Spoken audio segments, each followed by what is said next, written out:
That's exactly what that is. There's so many times where some investments that they get presented with, I'm like, dang, that's a good investment, right? You might want to consider this one. But 9 times out of 10, it's like, this is not thought out.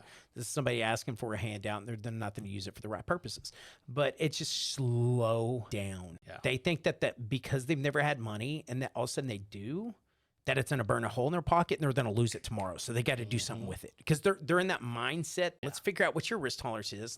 The only thing I really wholehearted is don't spend $1 for 6 months. We'll take your millions of dollars, carve out what it takes for you to live for 6 months, typically a year.